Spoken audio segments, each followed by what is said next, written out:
Welcome to the Dynasty Dugout Show, a podcast covering all things minor league baseball. Get a front row seat to the action with everything you need to know about the future stars of Major League Baseball. And now, here's your host, Chris Clegg.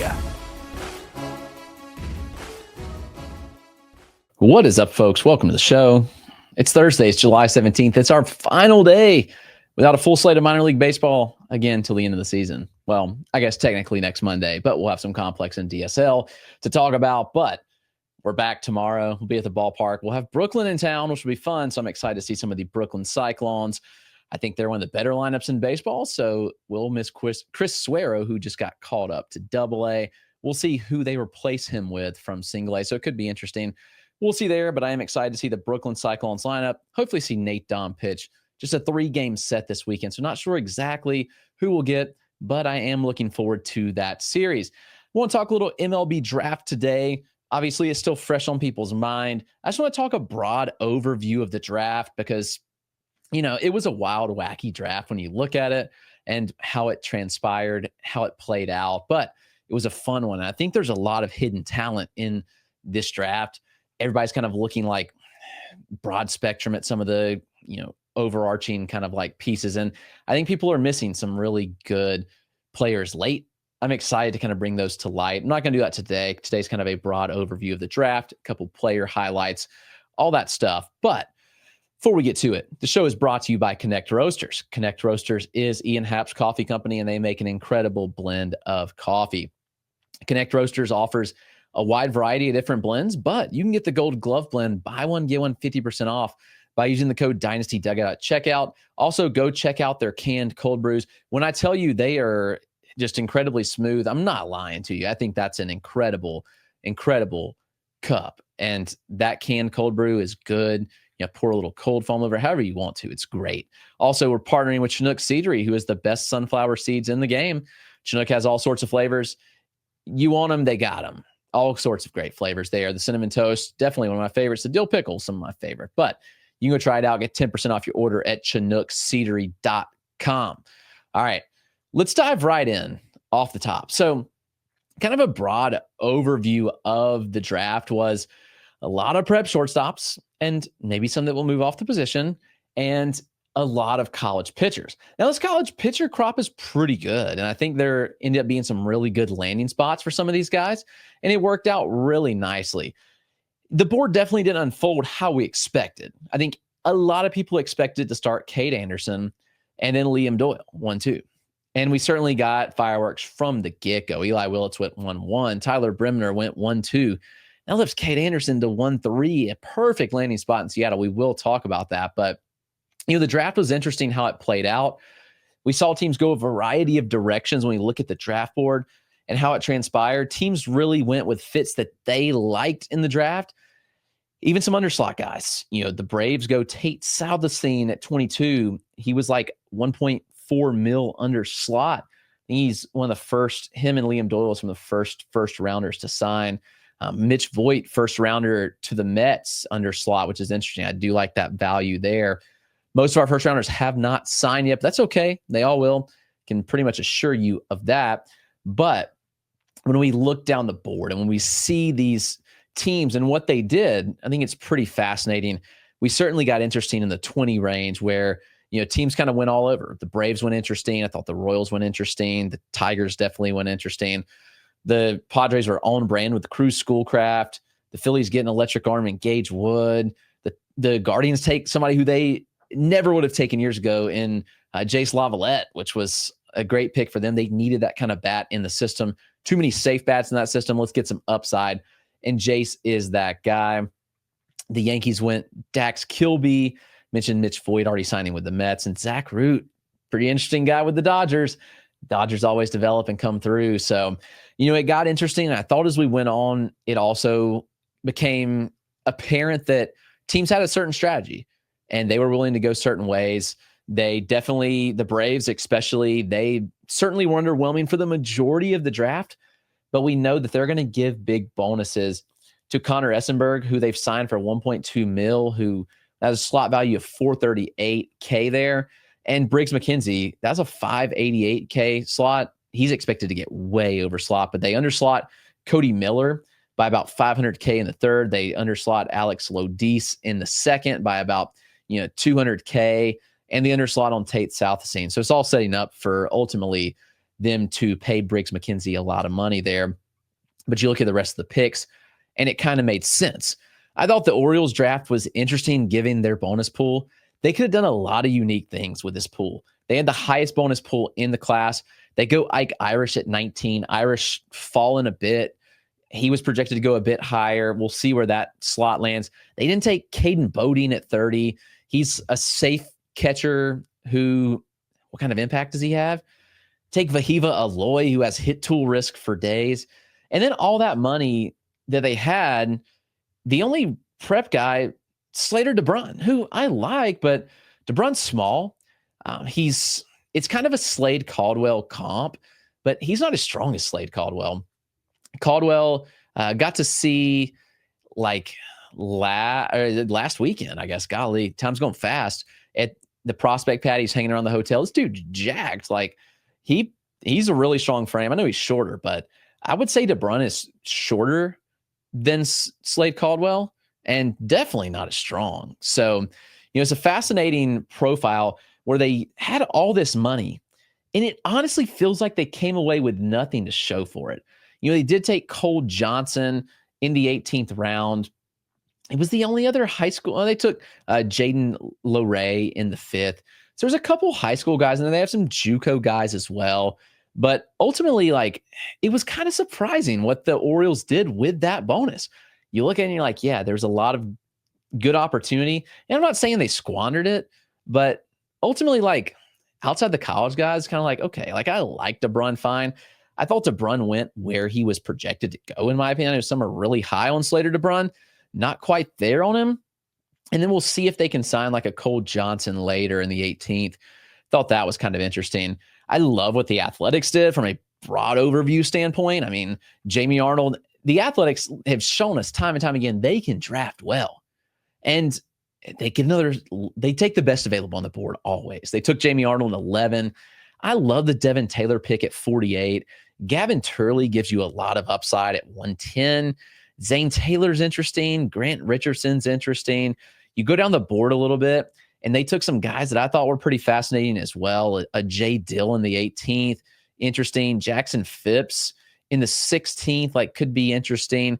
There's just some guys that I really liked what the Athletics did, from a broad overview perspective. And it looked like they kind of came out pretty well with what they were doing. And certainly there was a lot of value to be had there. There's some other teams that I thought had really good drafts. I mean, the Dodgers, considering they didn't pick until 40, I thought came out like bandits. I mean, to get Zach Root, to get Charles Davalon, I hope I'm pronouncing that right. I mean, two Arkansas guys, and then Cam Leiter, if Cam Leiter was healthy, and I know he's not, which is why he went 65. If Cam Leiter was healthy, this might be someone that ended up going in the first round, one of the highest college arms taken.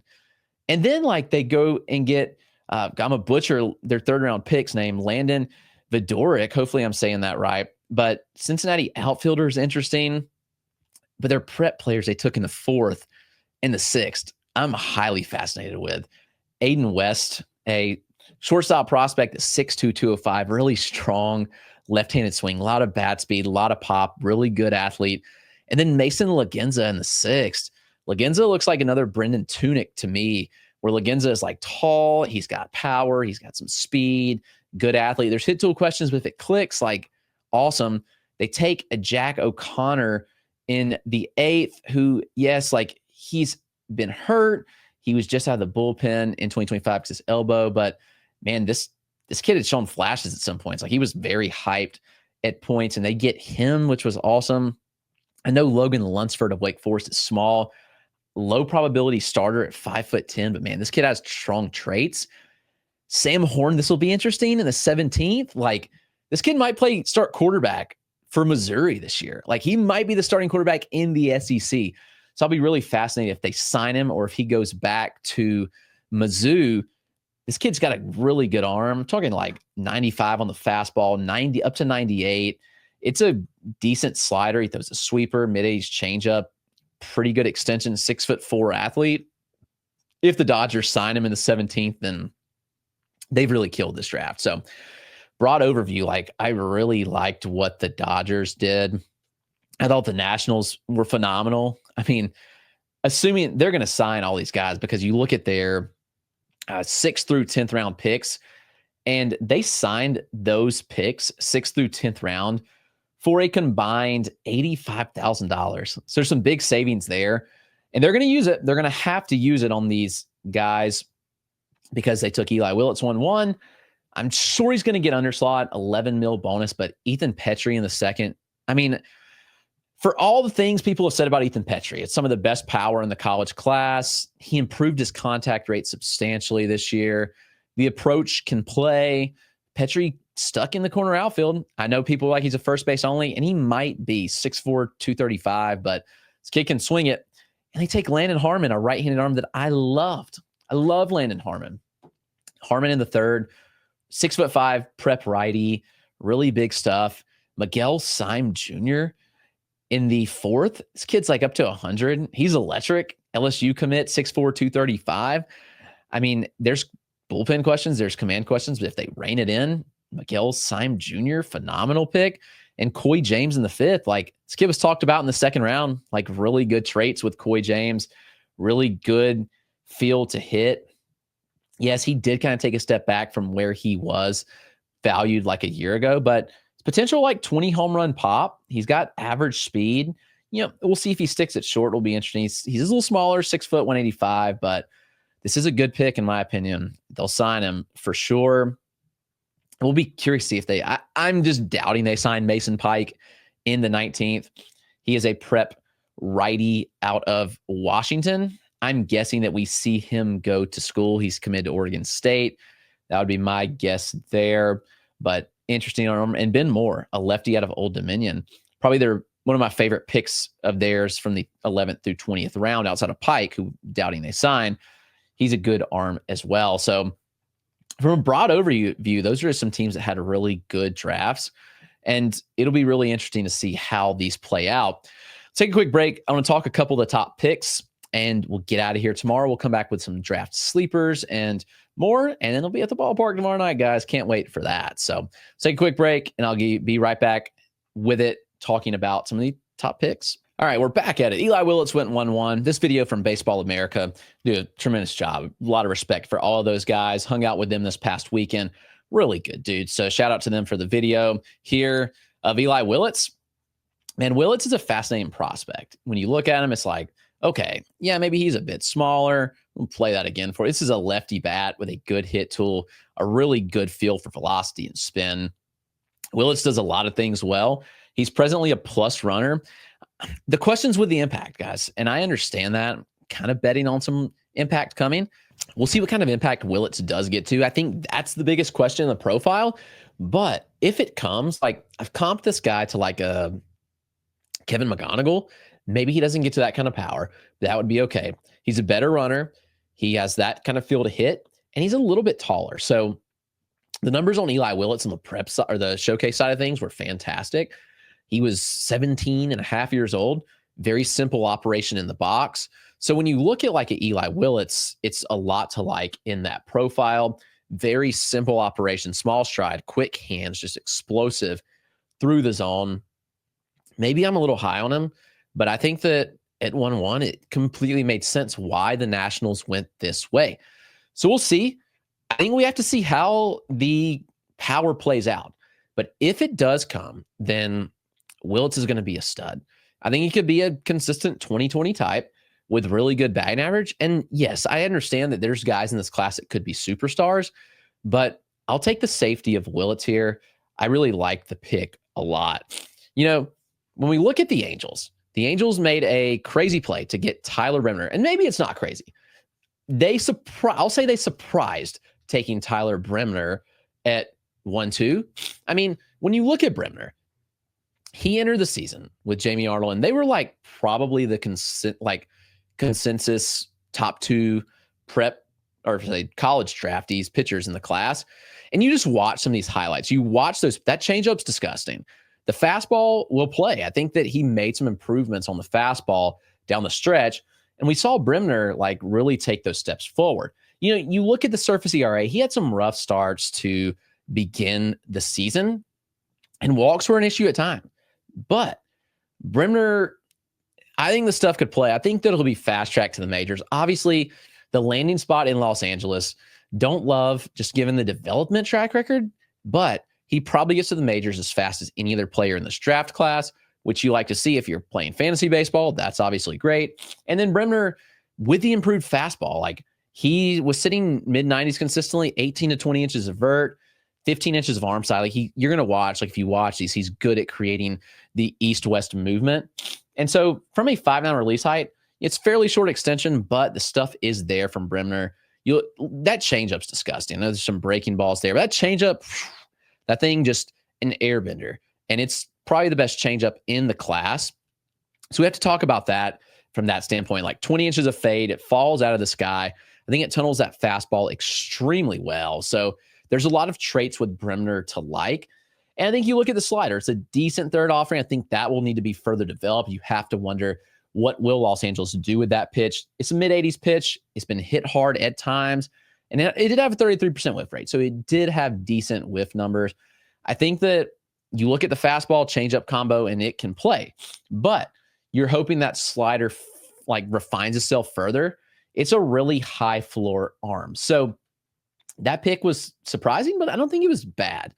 Kade Anderson, however, I think there's an argument for Kade Anderson to be the top player taken in FYPDs.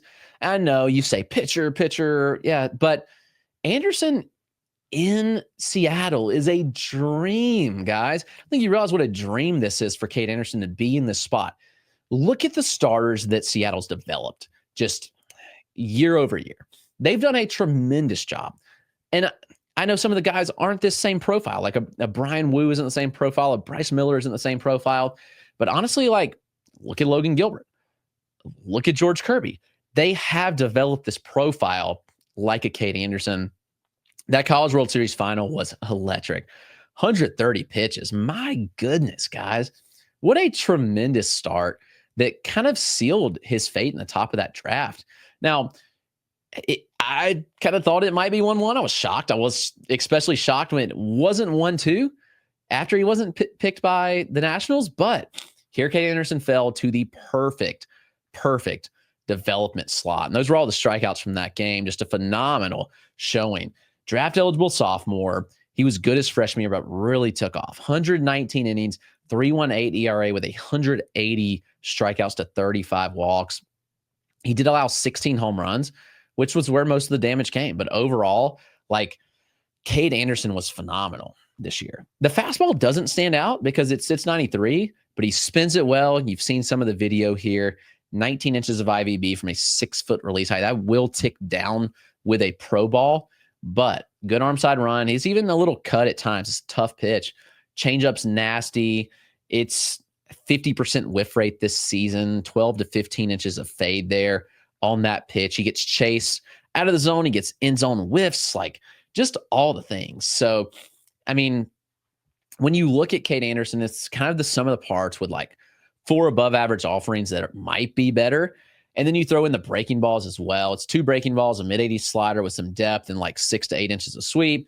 And then it's a curveball with like negative 15 IVB and 10 inches of sweeping action. So Kade Anderson just does it all, guys. And when you look at the like larger profile, it's the pitchability, it's the sum of the parts, it's the command.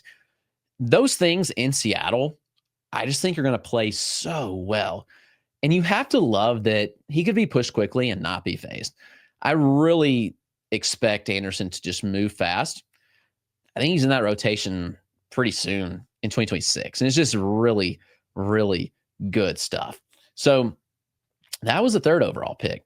The most popular, we knew it type pick was definitely going to be Ethan. I mean, let's get him hit for power. He's got the bloodlines in Colorado. This video's from Prep Baseball at Oklahoma. With credit to them for the video there. I mean, this kid just swings it, and he can hit for power. Holliday was the top player for a lot of people in this draft, which for me he wasn't, and that's okay. I don't hate Ethan Holliday by any means. Actually, I love Ethan Holliday. We love him. He's a great person.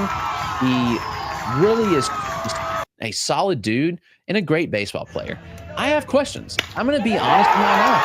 I have questions about the profile. If you look at the swing, like, there's definitely some resemblance of Dad and Jackson in there, for being honest. It's a power stroke for days. And he had a phenomenal high school season. So the questions for me is like, okay, like, he didn't face great competition with Doyle in high school rank. So you have to go back to the show where he faced like some of the better competition. And when he did, there were some struggles that maybe is fixed. We can't sit here and say we know. This was a year.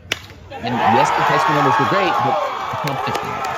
So when you look in the end zone contact rate, just above 70% in the showcase, he struggled with velocity, he struggled to pull fastballs. Like, I think there's question marks. And so were there gains during his senior year? It's possible. I mean, if he struggles against velocity, then, you know, there's concerns in profile. Absolutely. But I do think that if it clicks, like, Holliday could be a 30 home run back. No denying that. I mean, it's power for days. He's in Coors Field where, I mean, it's going to play off. Like, his batting average is going to be boosted by Coors. So maybe the 30 hit tool improves, just given the fact that he's playing in Coors Field. But it could come with a 230 batting average. I think Holliday's a major leaguer. No doubt about it. I'm not saying you shouldn't pick him in the first round, but that's just kind of where I am on Ethan Holliday. And then Liam Doyle. Liam Doyle went 5th to the Cardinals, which actually a great fit. I mean, this dude's electric. Just watch that video. Like, absolutely electric. This was just a fastball that he jammed up in the 7th inning. I think it was up to, 99? Just like absurd velocity from Liam Doyle. Just, 99, running up in the 7th inning there. I think Doyle had the singular best fastball in the draft class. It'll be interesting because you look at the Cardinals mold and it's kind of not him with the fastball shape. So what do they do with the fastball shape? We'll see there. But Liam Doyle, it was 3 schools. It was Coastal Carolina, it was Ole Miss, and then Tennessee. But the dude just got better. Like, that's all he did. He got better and better. He struck out 164 batters in 95 innings this year, walked 32, a 34.3% strikeout minus walk rate. This fastball, he did use 65% of the time, so that's something to note. He did have a 40% whiff rate on it, which is elite. Set 96, 19 inches of vert from a 5'9" release height, 12 inches of horizontal movement. So, while there are, maybe questions about the fastball usage, like, I look at this profile, he does have a nasty split. It's an 86 miles an hour, 10 inches of arm side, late depth to it. You love that pitch. I mean, it paired with the fastball to give him 2 pitches with 40% whiff rates. He threw a cutter type shape at 87, inconsistent slider, sweeper-esque in the low 80s, 10 inches of sweep, good depth. So, yes, the floor might be a reliever. He might be a really good reliever at that, but there is upside. There's shades of Garrett Crochet here and how, it took time for Crochet to develop. Obviously, he went to the bullpen immediately in Chicago after being drafted. He also was hurt, missed time, but now look at Garrett Crochet, one of the best starters in the game. So Liam Doyle could become that, but we'll see what it becomes. Those are the top 5 picks, guys. Tomorrow we'll be back. We'll talk some more draft because that's on everybody's mind. That's a lot of fun. But thanks for tuning in. Tomorrow we'll talk some draft sleepers, some guys I like for FYPD. Put all that together and we'll be back tomorrow. But be sure to subscribe on YouTube and your favorite podcast platform. It's been another edition of Chris Clegg's Minor League Baseball Show. We will see you guys tomorrow.